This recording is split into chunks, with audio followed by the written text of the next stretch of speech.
Good morning, good morning, good morning again, folks.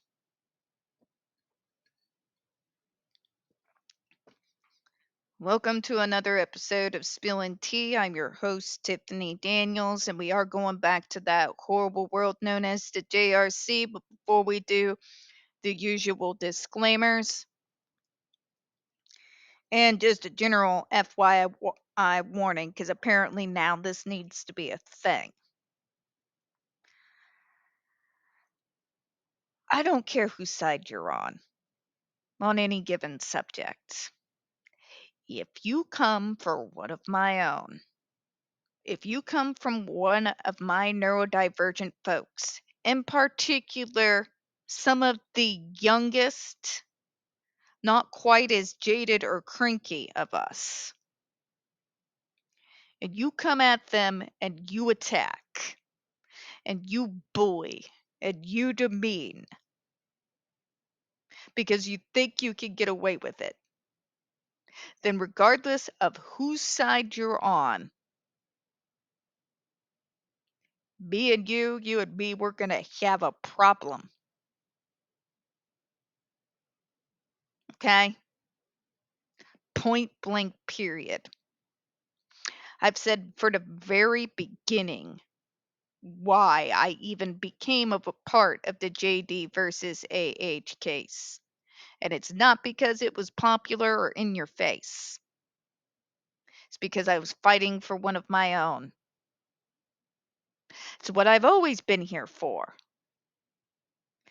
The only difference being Johnny, the JD, the neurodivergent in this case, happens to be more famous than a majority of us.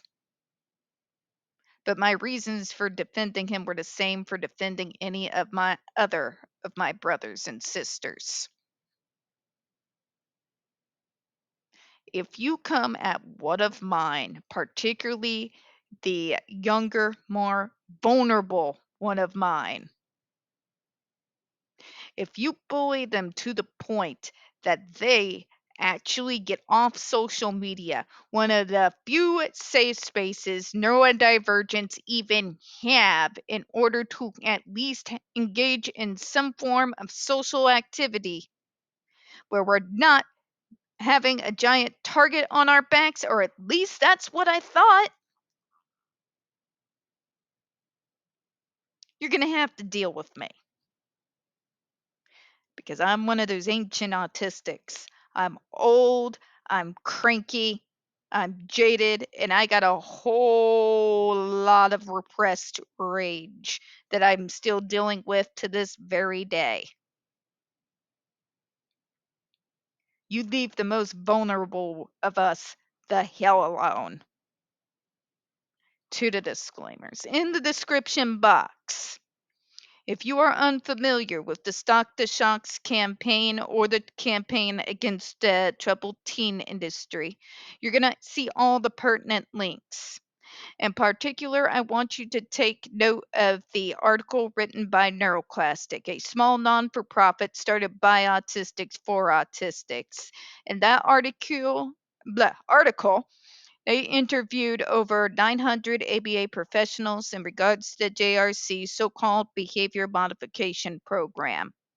The Judge Rotenberg Educational Center felt so threatened by this particular article, they have threatened NeuroClastic with a defamation lawsuit. They did not remove it from the website. NeuroClastic has refused, folks, so please read that article and share it on all your social media. You're going to see their public statement in regards of the defamation lawsuit linked in there as well. And I also got their GoFundMe link in case the JRC actually sees through with their threat. Trigger warning. When we discuss places like the Judge Rotenberg Educational Center and Agape Boarding School for Boys, you're going to hear vivid descriptions of and catch clips of surveillance footage of people with mental health issues and disabled people being tortured and abused. If you got young children present, please use your headphones. Trigger warning, this channel is marked not for kids for a reason. We do use profanity on occasion and we speak on dark subjects. If your child is 16 and younger, they are watching this. Very obviously, folks, parental supervision is advised. All right, so back where we were. Be prepared to be triggered, folks, because we're about to read another barrage of uninformed, bad faith argument lies. Pedicurial background. In April 2016, the FDA proposed banning electrical stimulation devices for self-injurious or aggressive behavior. Seen banned devices proposal to ban electrical stimulation devices used to treat self-injurious or aggressive behavior. That is a lie. What you are saying here is that they're proposed to try and close down all devices. They're just trying to stop the GED. But no, we're going to willfully leave that out, I guess. The notice of proposed rulemaking stated that the therapy presented several psychological and physical risks: depression, fear, escape, and avoidance behaviors, panic, aggression, substitution of other behaviors, freezing and catatonic sit down, worsening of underlying symptoms, increased frequency or bursts of self injury, pain, burns, tissue damage, errant shocks from the device misapplication or failure, all which have been very well documented and backed up with ER documents, DESI reports, as well as surveillance footage and facts. But you notice that they're going to leave that out entirely. Literature addressing other electrical devices that shock patients further suggested treatment with such devices could result in post traumatic stress disorder. Could my ass, it does. Well reported with medical documents and diagnoses, I might add. But no, let's not talk about my side having receipts that have receipts. The FDA also reviewed the evidence of the device's effectiveness and concluded that the evidence was weak. According to the FDA, some studies showed that the devices immediately interrupt the targeted behavior, but that the evidence was inconclusive as to whether the devices achieve durable long-term reduction of self-injurious behaviors. These be the facts, folks. Because what have we said on this channel? Violence works for a time. But overall, using a torture device to treat behaviors specifically literally gets us nowhere, because what happens when the threat of punishment removes? Wouldn't you know it, right?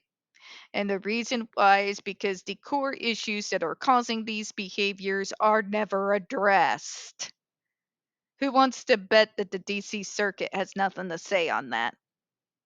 Who wants to put money on it? I'll put $5. $5. Any takers? In reaching those conclusions, the FDA reviewed the medical literature at large and the data from the Career Center itself.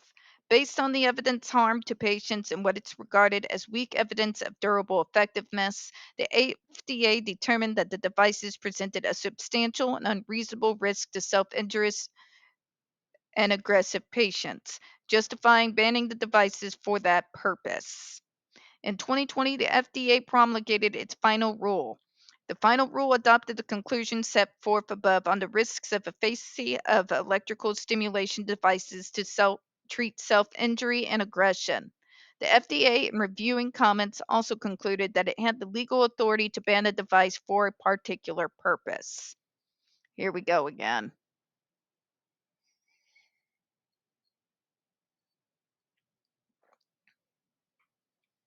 This is where the DC Circuit Court is going to try and tell us that the FDA does not have the authority to ban a device, in spite of the fact that it is the FDA and it is literally why the department was be created, was to regulate and determine whether devices should be used or not.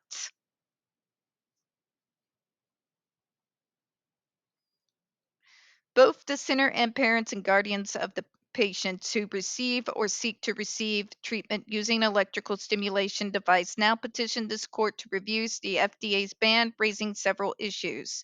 We determined that a single issue is determinative of the case. The issue is, does the FDA have the legal authority to ban an otherwise legal device from a particular abuse? The other arguments will not require separate analysis. That's not the question, DC Circuit Court. That is your misinterpretation, your willful, knowledgeable misinterpretation of what this is. Okay?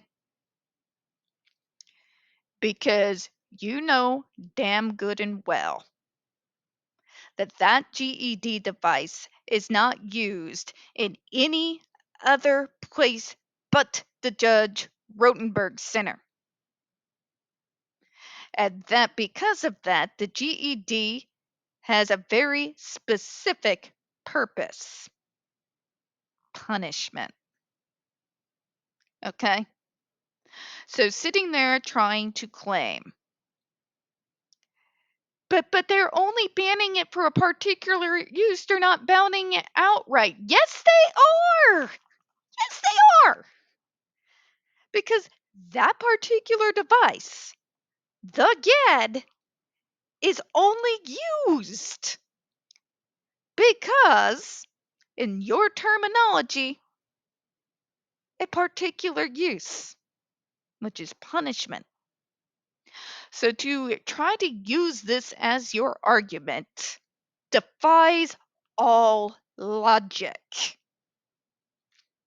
Because that GED is not used anywhere else for any other reason. The only place that device, the GED, the device in question, not the SIBIS, but the GED, this specific device, is the one that is in question. This device is not used anywhere outside of the JRC. So why does the FDA have to ban the GED device for any old reason when it's not being used for anywhere else for any other purpose? Make it make sense. But you can't ban it for a particular purpose. You have to ban it outright. What other purpose is it being used for, DC? Tell me. Where outside of the JRC is the GED device being used right now? And what is it being used for? You can't tell me because it's not being used outside of the JRC. And the JRC has well documented their flimsy ass excuses for using said device. Okay? So, what are we learning from this here, folks? That the JRC gave the DC Circuit Court all their talking points in regards to this legal decision. A legal decision that falls apart at the very least amount of scrutiny. It's flimsy. There's holes large enough you could drive a diesel through. This appeals decision by the DC Circuit Court should be child's play to turn over. But here we are. Because I don't know if COVID has taught you this lesson, but just in case it hasn't, let this be a good reminder to you.